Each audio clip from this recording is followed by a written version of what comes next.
Welcome to వార్తా 360. నేను మీ ఈశ్వర్ని. Situation room అని ఒక హ్యాష్ ట్యాగ్ వస్తుందన్నమాట ఇప్పుడు మన యూట్యూబ్ ఛానల్స్లో కానీ లేదా వార్తా ఛానల్స్లో.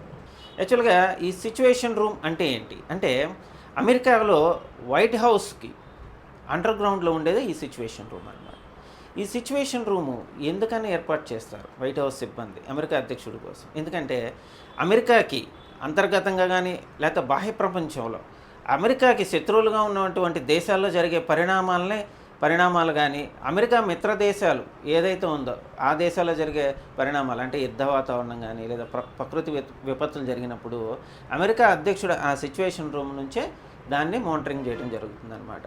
మనం చూసుకున్నట్టయితే 2011లో అప్పుడు పాకిస్తాన్లో తలదాచుకున్నటువంటి ప్రపంచ ఉగ్రవాది లాడెన్ని హతమార్చడానికి అమెరికా ఒక సీక్రెట్ ఆపరేషన్ నిర్వహించడం జరిగిందనమాట. ఆపరేషన్లో భాగంగా అమెరికాకి చెందిన శక్తివంతమైనటువంటి సైనికులు, దాని వాళ్ళని సీల్స్ అంటారనమాట.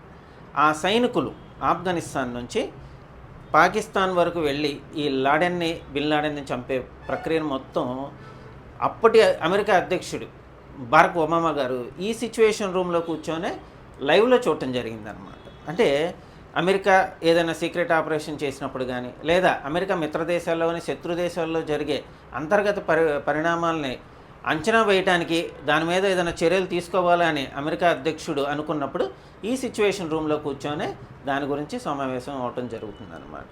ఎందుకని ఈ సిచ్యువేషన్ రూమ్ని ఉపయోగిస్తారు ఇటువంటి సందర్భాల్లో అంటే, ఈ సిచ్యువేషన్ రూము అత్యంత గోప్యంగా ఉంటుందన్నమాట.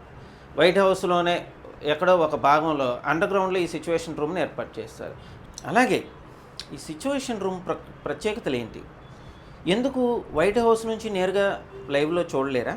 అక్కడి నుంచి కమ్యూనికేట్ చేయలేరా మిత్ర దేశాలతో కానీ లేదా యుద్ధానికి సంబంధించినటువంటి విషయాలు సైనికాధికారులతో కానీ? ముఖ్యంగా ఇలాంటి సమయంలోనే ఆ సిచ్యువేషన్ రూమ్కి ఎందుకు వెళ్తారు అమెరికా అధ్యక్షుడు అంటే, సిచ్యువేషన్ రూమ్లో కొన్ని ప్రత్యేకమైన సదుపాయాలు ఉంటాయి అన్నమాట.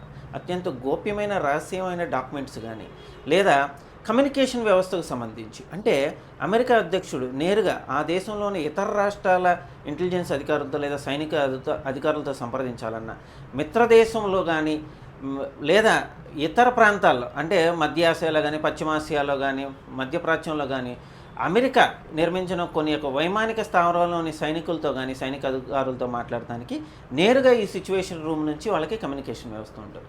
రీసెంట్గా అంటే ట్రంప్ అమెరికా అధ్యక్షుడిగా వచ్చే ముందే ఈ సిచ్యువేషన్ రూమ్ నుంచి అమెరికా అధ్యక్షుడు ఉపయోగించేటువంటి ఎయిర్ ఫోర్స్ 1 అనే విమానానికి కూడా నేరుగా కమ్యూనికేట్ చేసే కమ్యూనికేషన్ పరికరాలని కొత్తగా ఇన్స్టాల్ చేశారు ఈ సిచ్యువేషన్ రూమ్లో. మా వీడియోస్ మీకు నచ్చినట్టయితే మా ఛానల్ని లైక్ చేయండి, షేర్ చేయండి, సబ్స్క్రైబ్ చేయండి. అలాగే మా వీడియోస్పై మీ అభిప్రాయాల్ని కామెంట్ రూపంలో తెలియచేయండి.